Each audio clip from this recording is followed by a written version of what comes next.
बेटा फैजुल अदब जो किताब है, इसको पढ़ने का हमारा फायदा क्या है वो हम बता दें। पहले फैजुल अदब बच्चों ये अरबी जबान की किताब है। फैजुल अदब के अंदर अल्लामा बदरुद्दीन अहमद कादरी रज़वी अलैहि रहमतु व रिज़वान ने इब्तिदाई बच्चों के लिए जिस तरीक़े पर अरबी के जुमले रखे हैं और जिस तरीक़े पर उर्दू ज़िक्र की है और उसकी अरबी बनाने के लिए कहा गया है, बेटा ये किताब अगर हम उसी तर्ज पर मेहनत से याद कर लें और मेहनत से पढ़ें तो हमें अरबी समझ में आने लगेगी इंशाअल्लाह ताला। बस आपको इस किताब में करना यह है कि जितने भी अल्फाज आए सारे अल्फाज को आप याद करते रहें, कॉपी और पेंसिल साथ में रखें। जब भी कोई लफ्ज ऐसा आए जिसका माना आपको याद नहीं है, उस लफ्ज को आप अपनी कॉपी में लिख लीजिए और उसके बाद उसके सामने उसका माना लिख लीजिए। इस तरीके से हर दिन सबक में अगर आपके सामने 10 अल्फाज आए या 5 भी अल्फाज आए तो 5 अल्फाज आपने कॉपी में लिख लिए, उनके माना उनके सामने लिख लिया, तो वो 5 अल्फाज के मानी आपको याद हो जाएंगे, वो 5 अल्फाज याद हो जाएंगे बेटा। अब इस तरीके से आपने एक महीने में 8 बार अगर किताब पढ़ी, 8 सबक पढ़े, तो 8 सबक पढ़ने से 40 अल्फाज एक महीने में आपको याद हो गए।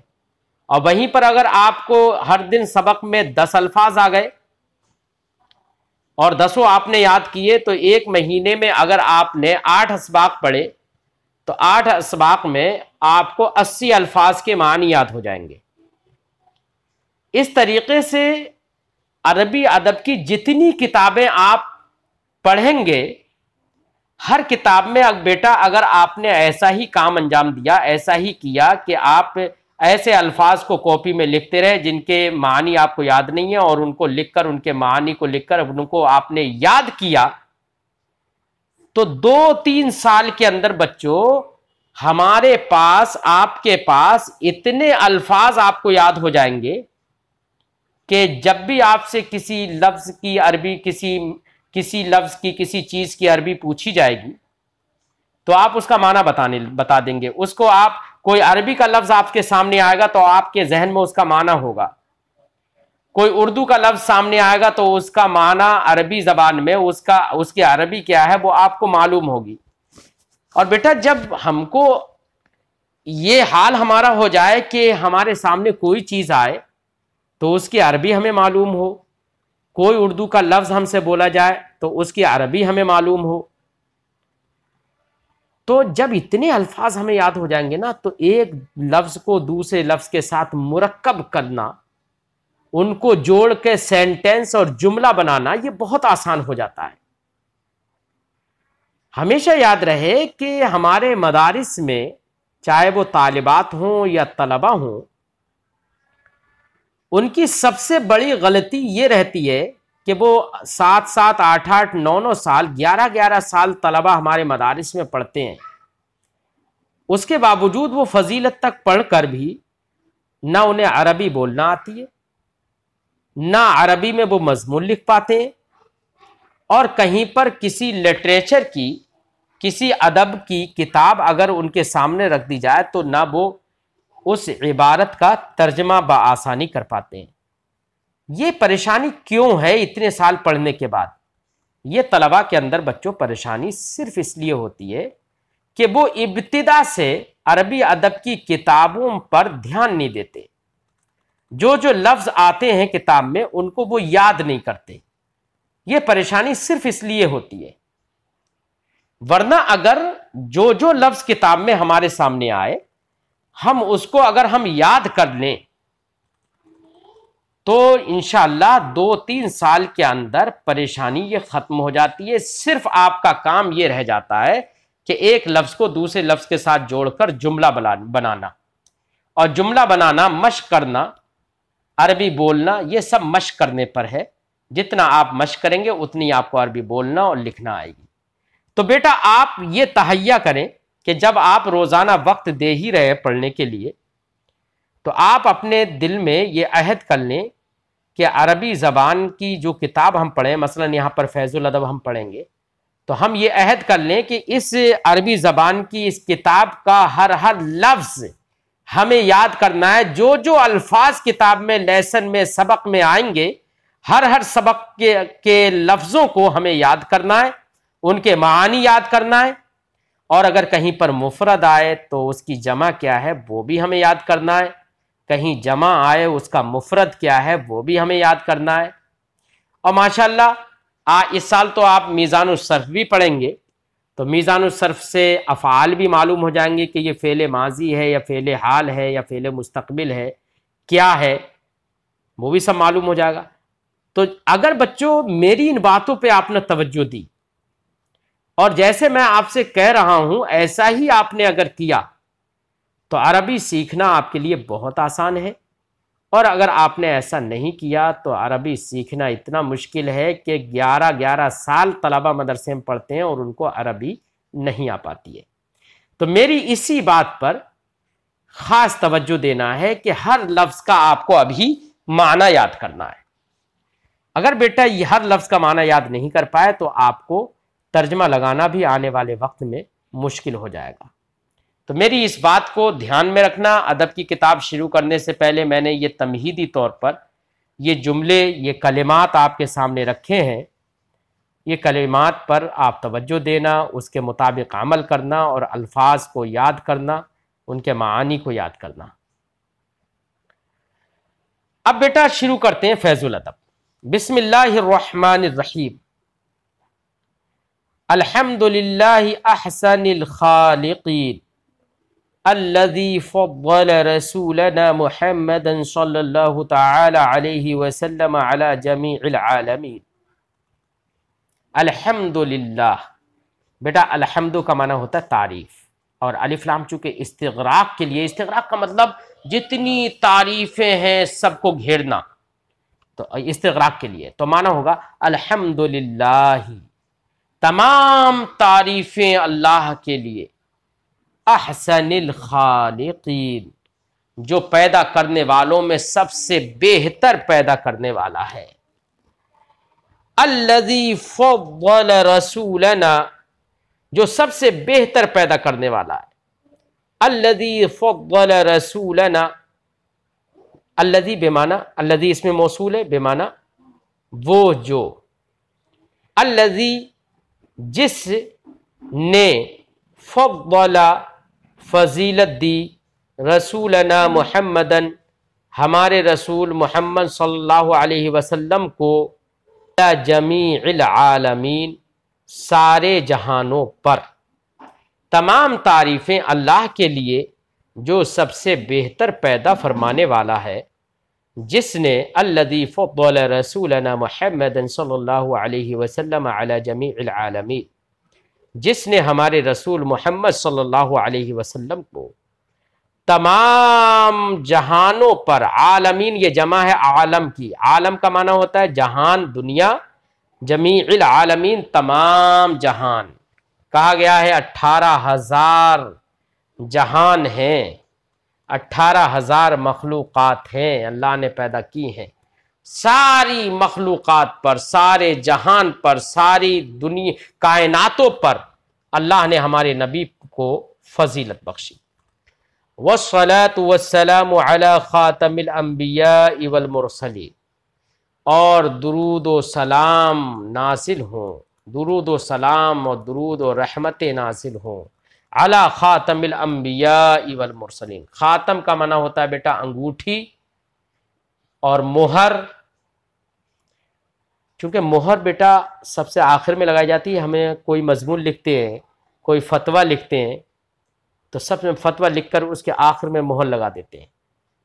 इसका मतलब यह है कि इस मोहर से पहले पहले जितना लिखा गया है वो सही है, इसके बाद कुछ भी नहीं लिखा गया है। हमेशा मोहर आखिर में लगाई जाती है, तो मोहर जो है वो आखिर के माना में होती है। खातम आखिर का माना है, तो खातमुल अंबिया का माना हुआ सारे नबियों में आखिर, आखिरी नबी, यानी हमारे नबी के बाद अब कोई नबी नहीं आएगा, यह माना है। व अलैहिम व अला आलिहि व सहबिही, तो माना होगा दुरूद व सलाम नाजिल हो नबियों में से सबसे आखिर पर, यानी आखिरी नबी पर। वल मुरसलीन, मुरसल की जमा है मुरसलीन, मुरसल का माना रसूल, मुरसलीन रसूलों में सबसे आखिरी रसूल पर।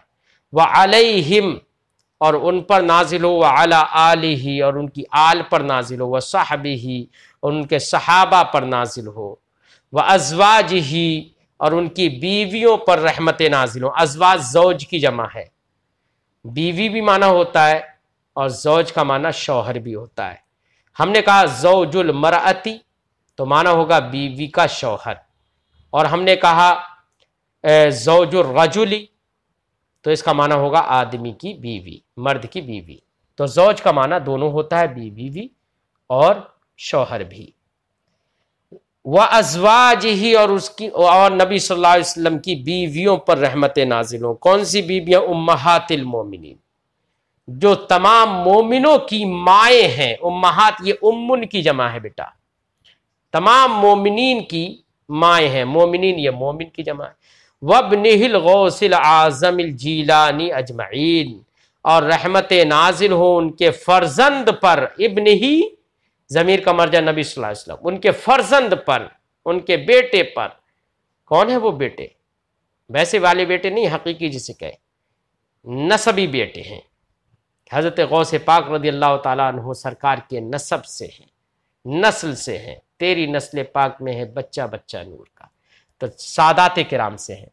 वब्निहिल गौसिल आज़म, और आपके नस्ली बेटे हज़रत गौस आज़म जीलानी, इन तमाम पर अजमईन, तमाम पर रहमत नासिल हो। यह खुतबा हुआ बेटा। मुसन्निफ ने अपनी किताब के शुरू में बिस्मिल्लाह भी लिखी और अपने किताब के शुरू में खुतबा भी लिखा। बिस्मिल्लाह और खुतबा, और हमारे तमाम बुजुर्ग जब भी कोई किताब लिखते हैं तो बिस्मिल्लाह भी लिखते हैं और खुतबा भी लिखते हैं। अल्लाह की तारीफ, रसूलुल्लाह सल्लल्लाहु अलैहि वसल्लम पर दुरूद व सलाम जिसमें भेजा जाता है उसी को खुतबा कहते हैं बेटा। खुतबा का माना वैसे तो तकरीर होता है, लेकिन यहाँ पर खुतबा का माना यही है, यानी वो तहरीर जिसमें अल्लाह की तारीफ बयान की जाए और रसूलुल्लाह सल्लल्लाहु अलैहि वसल्लम और उनके आल और असहाब पर दुरूद भेजा जाए, तो ऐसी तारीफ खुतबा कहलाती है। तो मुसन्निफ ने यहाँ पर देखो अल्लाह की तारीफ जिक्र की, रसूलुल्लाह सल्लल्लाहु अलैहि वसल्लम, उनकी आल और उनके असहाब पर तमाम पर दुरूद व सलाम पेश किया, तो इसको हमने खुतबा कहा। और इस खुतबे से पहले मुसन्निफ ने बिस्मिल्लाह लिखी। तो मुसन्निफ ने अपनी किताब को बिस्मिल्लाह से और खुतबा से शुरू किया है। दोनों से क्यों शुरू किया? तो बेटा शुरू करने की वजह यह है, नबी करीम सल्लल्लाहु अलैहि वसल्लम ने इरशाद फरमाया। शुरू इसलिए किया बिस्मिल्लाह से भी और खुतबा से भी कि ताकि कुरान पाक की इक्तिदा हो जाए और नबी करीम सल्लल्लाहु अलैहि वसल्लम के फरमान की इत्तिबा हो जाए। कुरान पाक की इक्तिदा कैसे? देखो कुरान पाक में भी आप देखते हैं तो सबसे पहले बिस्मिल्लाह लिखी हुई है और उसके बाद अल्हम्दुलिल्लाह सूरह फातिहा लिखी हुई है ना। तो कुरान पाक में भी अल्लाह ने ये तालीम दी है कि आदमी को कोई भी अच्छा काम करने के लिए पहले बिस्मिल्लाह पढ़ लेना चाहिए और उसके बाद में अल्लाह की तारीफ जिक्र करना चाहिए। कुरान पाक में भी ऐसा ही है। तो कुरान पाक की इक्तिदा करते हुए मुसन्निफ ने भी अपनी किताब, चूंकि किताब लिखना तलबा के फ़ायदे के लिए, कौम की हिदायत के लिए, यह भी बहुत बड़ा अजीम काम है, इसलिए मुसन्निफ ने एक अजीम काम शुरू किया है। तो इसलिए मुसन्निफ ने पहले बिस्मिल्लाह लिखी और उसके बाद हमदे बारी ताला लिखी, अल्लाह रब्बुल इज़्ज़त की हमद और तारीफ जिक्र की, यानी खुतबा लिखा, तो कुरान पाक की इक्तिदा हो गई इसमें, और नबी करीम सल्लल्लाहु अलैहि वसल्लम की हदीस पाक की इत्तिबा भी हुई, क्योंकि नबी करीम सल्लल्लाहु अलैहि वसल्लम ने इरशाद फरमाया, कुल्लु अम्रिन ज़ी बालिन लम युब्दा बिस्मिल्लाहि फहुवा अक़ता। माना है कि हर अजीमुशान काम जो अल्लाह के नाम से शुरू ना किया जाए, फहुवा अक़ता, तो वो अधूरा रहता है। बिस्मिल्लाह से शुरू ना किया जाए तो वो अधूरा रहता है। यह हदीस पाक में। तो इस हदीस पाक पर अमल करने के लिए मुसन्निफ ने पहले बिस्मिल्लाह को जिक्र कर दिया। और एक हदीस पाक में है कि नबी करीम ने इरशाद फरमाया, कुल्लु अम्रि ज़ी बालिन लम युब्दा बिहम्दिल्लाहि फहुवा अजज़म, कि हर वो अजीमुशान काम जो अल्लाह की हम्द से शुरू ना किया जाए तो वो अधूरा रहता है, दुम बुरीदा रहता है, कटा हुआ रहता है। कटा हुआ रहना, अधूरे रहने का मतलब यह कि बेबरकती होता है। तो हदीस पाक में सरकार ने हम्द की अजमत को बयान किया है, बिस्मिल्लाह के से आगाज करने की अहमियत को सरकार ने बयान फरमाया है। तो हदीस पाक, हदीस रसूल सल्लल्लाहु अलैहि वसल्लम पर अमल करने के लिए मुसन्निफ ने यहां पर अपनी किताब को बिस्मिल्लाह से और अल्लाह की हम्द से शुरू फरमाया। तो अगर आपसे सवाल किया जाए बच्चों कि मुसन्निफ ने अपनी किताब का आगाज बिस्मिल्लाह से और अल्लाह की हम्द से क्यों किया है, तो जवाब आपका यही होगा कि मुसन्निफ ने इसलिए आगाज किया बिस्मिल्लाह और अल्लाह की हम्द से ताकि कुरान पाक की इक्तिदा हो जाए और हदीस पाक की इत्तिबा हो जाए, हदीस पाक पर अमल हो जाए। अब हदीस पाक क्या है वो हमने आपके सामने पेश की थी। अगले साहिब किताब अरबी के जुमले बताने से पहले, लिखने से पहले कुछ ज़रूरी इस्तिलाहात बयान कर दे रहे हैं ताकि आपको वो इस्तिलाहात मालूम हो जाएं, और इस्तिलाहात के मालूम होने के बाद आप जुमले के अंदर समझ सकें कि इस जुमले में कौन सा लफ्ज क्या बन रहा है। बेटा, हम उर्दू में बोलते हैं, मिसाल के तौर पर मेरे पास कलम है, तो ये हमने कहा ये कलम है, उर्दू में हमने कहा ये कलम है। अब यहां पर दो लफ्ज हैं, एक ये और एक कलम, दो लफ्ज हुए। दो लफ्ज अलग अलग थे, हमने उनको आपस में जोड़कर जुमला बना लिया। तो दो कलमों को मिलाकर एक कलमे की निस्बत दूसरे कलमे की तरफ कर दी जाए, एक कलमे को दूसरे के लिए साबित कर दिया जाए, तो यही साबित करने का नाम बेटा इस्नाद होता है। एक अम्र की एक चीज की निस्बत दूसरे चीज की तरफ कर दी जाए तो यही निस्बत करने का नाम बेटा इस्नाद होता है। तो मेरे पास रखी हुई एक चीज है, उसकी तरफ मैंने इशारा किया ये, और फिर उस चीज के लिए मैंने कलम होने को साबित किया और मैंने कहा ये कलम है। अभी आपके सामने एक किताब रखी हुई है, तो किताब तो बहुत सारी होती है ना, लेकिन आपने जो किताब सामने रखी हुई है उस किताब की तरफ इशारा किया और कहा आपने ये किताब कौन सी है। किताबें तो बहुत सारी होती हैं, लेकिन हमने कहा यह किताब फैजुल अदब है। तो जो हमारे सामने किताब है उसके लिए हमने किसका इस बात किया, कौन सी चीज साबित की, फैजुल अदब होना। तो फैजुल अदब होने की निस्बत बेटा हमने इस किताब की तरफ कर दी, ठीक है। तो एक चीज की निस्बत दूसरी चीज की तरफ कर देते हैं तभी जुमला बनता है बेटा। तो जिस चीज की एक चीज की निस्बत दूसरी चीज की तरफ की जाए या एक चीज को साबित दूसरी चीज के लिए किया जाए तो यह निस्बत करना और साबित करने का नाम बेटा इस्नाद है। इसी को अरबी जबान में नहवियों की इस्तिलाह में इस्नाद कहते हैं। जिस चीज को साबित किया जा रहा है दूसरे के लिए, जिस चीज को साबित किया जा रहा है, जिस चीज की इस्नाद की जा रही है, निस्बत की जा रही है, उसको नहवियों की इस्तिलाह में मुस्नद कहते हैं। और जिस चीज की तरफ निस्बत की जा रही है उस चीज को नहवियों की इस्तिलाह में मुस्नद इलैह कहते हैं। मुस्नद इलैह, इलैह का मतलब उसकी तरफ, मुस्नद निस्बत किया हुआ, मुस्नद इलैह जिसकी तरफ निस्बत की गई।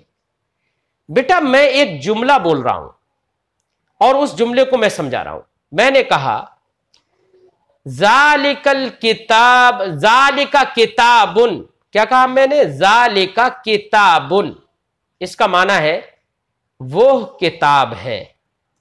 तो जालिका से हमने किसी चीज की तरफ इशारा किया, जिस चीज की तरफ भी इशारा किया उस चीज के लिए हमने किताब होना साबित किया। बल्कि हम ये कहें कि किताब की निस्बत हमने उस चीज की तरफ कर दी है। अब इस मिसाल में बेटा एक है जालिका और एक है किताब। तो अब इस मिसाल में किताब की निस्बत हमने जालिका की तरफ की है। अब मुझे यह बताओ यहां पर कौन मुस्नद है और कौन मुस्नद इलैह है। याद रहे जिसकी निस्बत की जाए वो मुस्नद होता है और जिसकी तरफ निस्बत की जाए वो मुस्नद इलैह कहलाता है। अब इस मिसाल में जरा मुझे बताओ। ठीक है, तो जालिका मुस्नद इलैह है और किताबुन मुस्नद है। तो बेटा यहां पर हमने तीन बातें बताई थी, एक इस्नाद, एक मुस्नद, एक मुस्नद इलैह। ये तीन बातें बताएं, तीनों की तारीफें याद करना है। एक चीज की निस्बत दूसरी चीज की तरफ करना यह इस्नाद कहलाता है। अब जिस चीज की निस्बत की गई हो उसको मुस्नद कहेंगे और जिस चीज की तरफ निस्बत की जा रही है उसको मुस्नद इलैह कहेंगे। ये तीन बातें बेटा आज के इस सबक में हमारे जहन में रहना चाहिए और तीनों की तारीफें याद करना चाहिए। साहिब किताब यहां पर यही तीनों चीजें जिक्र करेंगे। कहते हैं बाज नहवी इस्तिलाहात की तशरीह, यानी नहवी कुछ इस्तिलाहात हैं उनकी तौज़ी, उनकी वजाहत कर रहे हैं साहिब किताब। नहवी यानी इल्मे नौह की कुछ खास बातें हैं, उनकी कुछ वजाहत कर रहे हैं ताकि बच्चे उसको समझ लें और इबारत में उनको समझ में आने लगे। कहते हैं मुस्नद इलैह वो चीज है जिसके लिए कोई दूसरी चीज साबित की जाए। मुस्नद वो चीज है जो दूसरे के लिए साबित हो। ठीक है, जो चीज साबित हो रही है वो मुस्नद और जिसके लिए साबित हो रही है वो मुस्नद इलैह। साहिब किताब मिसाल से बहुत अच्छी तरीके से समझा रहे हैं। फरमाते हैं जैसे जैद होशियार है, तो जैद होशियार है बेटा, यहां पर जैद के लिए होशियार होना साबित किया जा रहा है। अब इस मिसाल में जैद मुस्नद इलैह होगा और होशियार मुस्नद होगा। अब इसी की हम अरबी बना दें तो हम कहेंगे जैदुन नबीहुन, नबीहुन का माना होशियार, जैदुन नबीहुन, जैद होशियार है। अब जैद मुस्नद इलैह होगा और नबीहुन मुस्नद कहलाएगा। फरमाते हैं इस मिसाल में जैद मुस्नद इलैह और होशियार मुस्नद है। और जैसे पढ़ा बकर ने, यह मिसाल दी, पढ़ा बकर ने, इस मिसाल में पढ़ा मुस्नद, क्योंकि पढ़ना साबित किया जा रहा है किसके लिए? बकर के लिए। तो पढ़ा ये मुस्नद और बकर मुस्नद इलैह है। अब इसी की हम अरबी बनाए पढ़ा बकर ने, तो हम कहेंगे क़राअ ज़ैदुन। क्या कहेंगे? क़राअ ज़ैदुन, जैद ने पढ़ा। तो अब यहां पर क़रा चूंकि फेल है वो मुस्नद होगा और जैदुन मुस्नद इलैह होगा। क़राअ बकरुन, बकर ने पढ़ा तो क़राअ फेल होगा और बकरुन उसका फाइल होगा, यानी फिर क़रा मुस्नद होगा और बकरुन मुस्नद इलैह होगा। फरमाते हैं इस मिसाल में पढ़ा बकर ने, इस मिसाल में पढ़ा मुस्नद और बकर मुस्नद इलैह है। और ऐसे ही फेले मजहूल की मिसाल दे रहे हैं, जैसे देखा गया चांद। यहां पर देखा जाना किसके लिए साबित किया जा रहा है? चांद के लिए। तो जो चीज साबित की जाए वो मुस्नद, और जिसके लिए साबित की जाए वो मुस्नद इलैह। तो चांद के लिए साबित किया जा रहा है तो चांद मुस्नद इलैह हो जाएगा, और देखा गया ये मुस्नद हो जाएगा। देखा गया चांद, इस मिसाल में देखा गया मुस्नद और चांद मुस्नद इलैह है। बेटा कोई भी जुमला जहां पर हम ये देखें कि मुस्नद और मुस्नद इलैह से मिलकर एक जुमला बनता है, जिस कलाम में मुस्नद और मुस्नद इलैह दोनों जमा हो जाएं, तो उस कलाम को बेटा जुमला कहते हैं, उसे कलाम भी कहते हैं।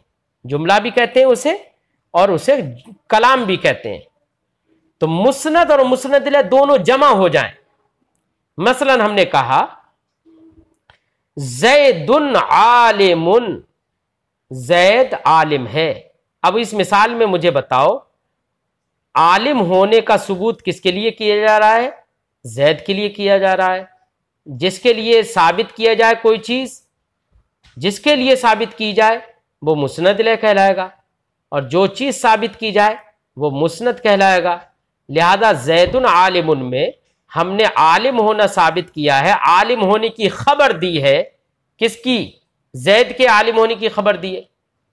तो यहां पर आलिमुन साबित किया है, आलिम होना साबित किया जा रहा है, लिहाजा आलिमुन मुस्नद होगा और ज़ैदुन वो मुस्नद इलैह होगा। ज़ैदुन आलिमुन, ज़ैद आलिम है। अब मुस्नद और मुस्नद इलैह इस यहां पर जो जमा हो गए, मिलकर पा लिए गए, तो मुस्नद और मुस्नद इलैह के मजमुआ को बेटा जुमला कहते हैं।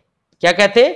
जुमला कहते हैं। इसी को साहिब किताब कह रहे हैं, जुमला मुस्नद इलैह और मुस्नद के मजमुआ को कहते हैं। यानी दोनों जब इकट्ठे पा लिए जाए तो दोनों को जब देखा जाए तो उसको मजमुआ, उसी मजमुआ को जुमला कहते हैं। जैसे ज़ैद होशियार है, तो पढ़ा बकर ने, देखा गया चांद, इन सब मिसालों में मुस्नद और मुस्नद इलैह दोनों जमा है। ज़ैद होशियार है तो ज़ैद मुस्नद इलैह है, होशियार है ये उसका मुस्नद है। मुस्नद मुस्नद इलैह जमा हो गया तो इसको कहेंगे कि ये जुमला है। पढ़ा बकर ने, पढ़ा मुस्नद है और बकर ये मुस्नद इलैह है। मुस्नद और मुस्नद इलैह दोनों जमा हो गए तो ये कहा जाएगा कि ये जुमला है। देखा गया चांद, देखा गया ये मुस्नद है और चांद मुस्नद इलैह है, लिहाजा कहा जाएगा कि ये मुस्नद और मुस्नद इलैह मिलकर है, तो ये कहा जाएगा कि ये जुमला है। तो बेटा यहां पर आपने चंद बातें याद करी होंगी, समझी होंगी। एक तो इस्नाद किसे कहते हैं, दूसरा मुस्नद किसे कहते हैं, तीसरा मुस्नद इलैह किसे कहते हैं, और चौथी बात जुमला किसे कहते हैं। ये चारों की तारीफ बेटा आपको याद करना है। यही चारों की तारीफों को याद करना, यही आपका आज का होमवर्क है।